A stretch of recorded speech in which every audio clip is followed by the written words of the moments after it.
Hey everyone, welcome to Blazers Uprise. I'm Eric Brandt. In today's video, we are just going to dispel the myth that the Blazers have 60 million in cap space this offseason. In fact, they really don't have much cap space at all if they want to retain a lot of their own free agents.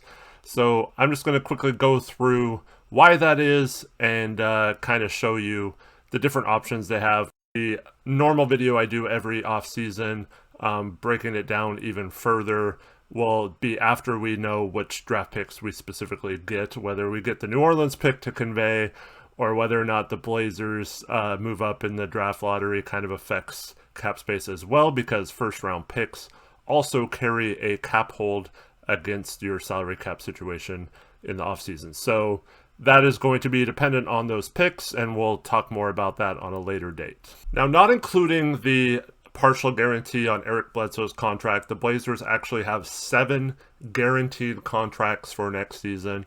Those 7 are Damian Lillard, Justice Winslow, Didi Louzada, Nasir Little, Greg Brown, Keon Johnson, and the newly signed Trendon Watford. So with those 7 players, we also have a little bit of dead money still from Andrew Nicholson's contract from several years ago and the dead money from Eric Bledsoe. So those players equal 7 roster spots. Now there's 5 roster holds, or you have to have 12 roster spots accounted for. So when we only have 7 players accounted for, so there's 5 minimum contract roster holds as well if we only have 7 players under contract. So add all that together, and our total cap bare minimum, this would be cutting Bledsoe, not having a first round pick, so we either trade it or don't get either somehow, and letting Ant walk, letting Nurk walk, letting Hart walk, letting Ingles walk, everyone, all our free agents. The maximum cap space we can create is $51,044,672. So from there, it's very simple to add then back the pieces that you want. But every piece you add back in has a cap hold or a contract that counts, that you have to subtract from that 51 million, right? So for example, Anthony Simons has an 11.8 million cap hold if we want to reserve the rights to match any contracts and make him a restricted free agent in the offseason. So to do that, we're obviously keeping Simons, right? I mean, maybe we sign and trade him, but we have to keep that hold on his salary in order to sign and trade him too. So even if you are one of the people, I'm not included in that, but that want to trade him for something in the offseason, you still have to keep that cap hold on your thing. So just with Anthony Simons added back into that, we're already down to 40 million in cap space, right? This, once again, includes cutting Bledsoe, not having any first round picks, letting Nurkic walk, cutting Josh Hart, letting Ingles walk, and all the rest of our free agents. Okay? So we're already at 40 million in cap space in that scenario with only keeping Ant and letting everyone else go that is a free agent. I mean, it's pretty obvious that the Blazers are going to keep Josh Hart. Like, there's no scenario, I think, where they would cut him because of the way they talk about him being the kind of guy they've been looking for, and the Chauncey Billups type player, the perfect player for his role, all that kind of stuff. So Cronin himself has said that. So you add Hart and Ant into the mix. So this is just Anthony Simons and Josh Hart and those guaranteed contracts and the dead money. That leaves us with 28 million in cap space, right? So that doesn't include Nurk, doesn't include Ingles, doesn't include any first round picks.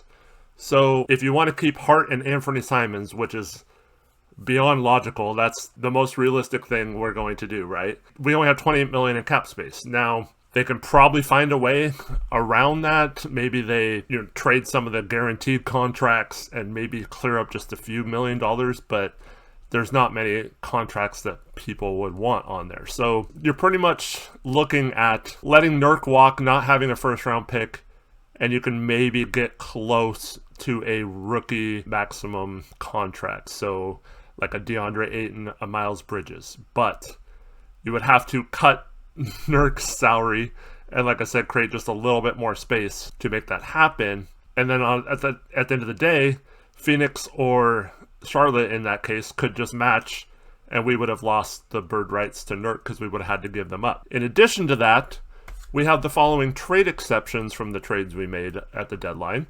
We have the CJ one that is $20.8 million. We have the Robert Covington one, which is about $6.5 million. We have the Nickeil Alexander one that is about $3.2 million.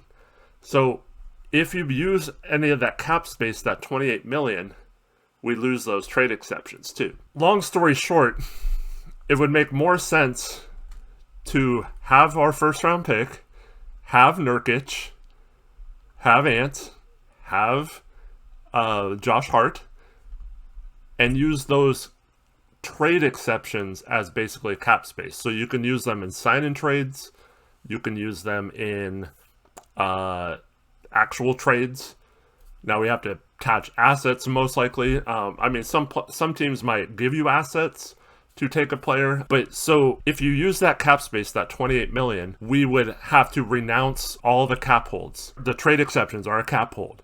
The first round picks are a cap hold. The free agents that you want to go over the cap to resign, that you have those rights, have a cap hold. Nurk's cap hold is $18 million.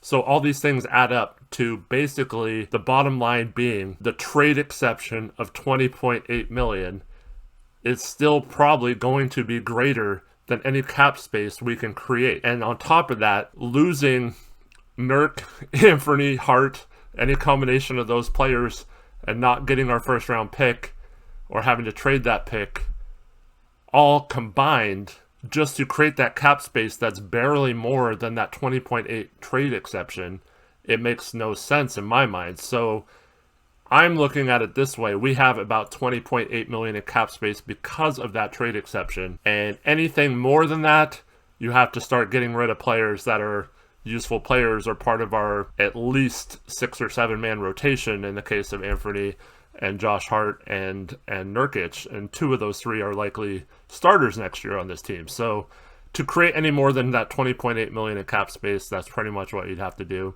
And I think that would be kind of foolish. I just wanted to get this video out so that every time I see something on social media or someone comes at us about how much cap space we have, and I just cringe every time I see someone talking about this, now you can just refer anyone to this video. This is all math. It's not disputable at all. This is all factual information, and no opinion based here. It's just straight facts. Anyone who disputes this is wrong. I mean, I'm sorry to put it that bluntly, but this is the cap situation. This is not going to change. This is how it is. But anyways, thank you everyone for watching, and I hope you learned something. Till the next stream we catch you on, have a wonderful day. Peace out. Go Blake.